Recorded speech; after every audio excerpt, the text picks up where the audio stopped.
Sabe, já parou para pensar se daria para fazer o computador trabalhar sozinho? Assim, como se tivesse um fantasma na máquina, sabe? Imagina só, abrir um programa, digitar um texto inteiro e até salvar um arquivo. Tudo isso sem que ninguém encoste um dedo no teclado ou no mouse. Pois é, vamos mergulhar nisso agora e ver um truquezinho de mágica digital em ação. E aí, do nada, com um único comando, o bloco de notas simplesmente abre. Ninguém clicou em nada, ele só apareceu. É o primeiro movimento do nosso fantasma. E agora, uma pausa. O script para tudo e espera. Exatamente um segundo. É aquela pequena pausa dramática, sabe? Para criar um suspense do que vem por aí. Porque na automação, o tempo é tudo. E, de repente, como se fossem dedos invisíveis digitando, um texto começa a aparecer na tela. Olá, mundo da automação. É isso mesmo, a máquina está escrevendo sozinha. E para o grande finale, a janela de salvar como surge na tela. O comando simplesmente simulou o atalho Ctrl+S. A mágica está completa. Mas, peraí, como é que isso funciona de verdade? Bom, claro que não é um fantasma de verdade, né? O segredo todo é uma ferramenta super poderosa que já vem no próprio Windows. Então, vamos puxar essa cortina e descobrir o que está por trás dessa mágica toda. Apresento a vocês o nosso mágico, o objeto WSH Shell. Ele faz parte de uma coisa chamada Windows Script Host e funciona como uma ponte. Uma ponte que deixa um script bem simples conversar direto com o sistema operacional para controlar outros programas.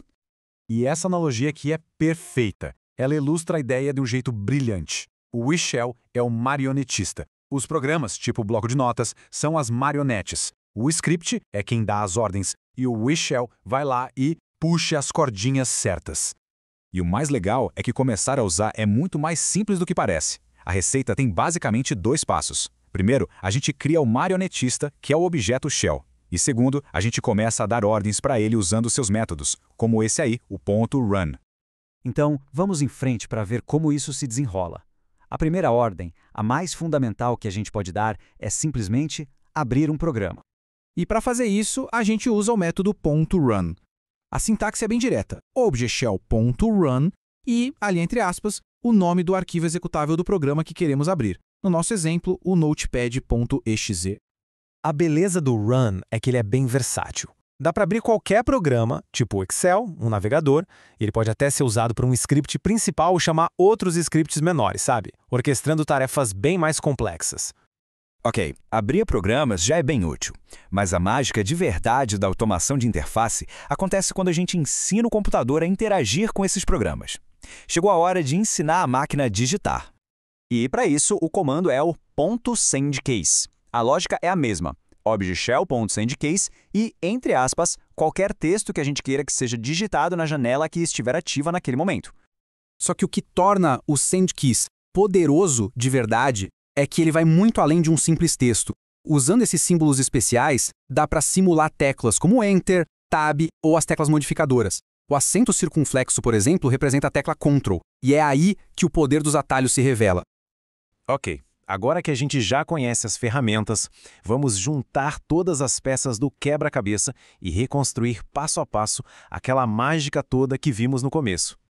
A sequência lógica fica bem clara, né? Primeiro, a gente usa o .run para abrir o programa. Depois, pausa um pouquinho para dar tempo ao programa de abrir direito. Aí usamos o .sendKeys para digitar o texto e logo depois para simular a tecla Enter. E por fim, usamos o .sendKeys de novo com aquele símbolo Ctrl+S para acionar o atalho de salvar.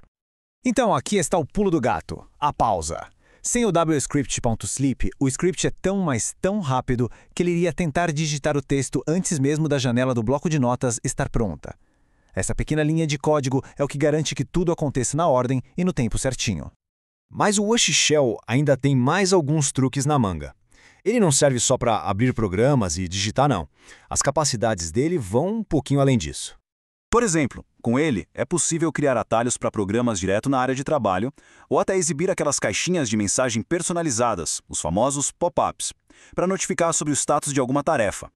Para criar um atalho, é só usar o método createShortcut e depois definir as propriedades dele, como o targetPath, que nada mais é do que o programa que o atalho deve abrir. Simples assim. E para mostrar um alerta, o método pop-up é perfeito.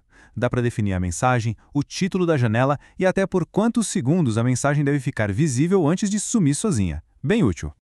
Pois bem, nós vimos o fantasma na máquina, revelamos o marionetista digital e aprendemos os comandos básicos.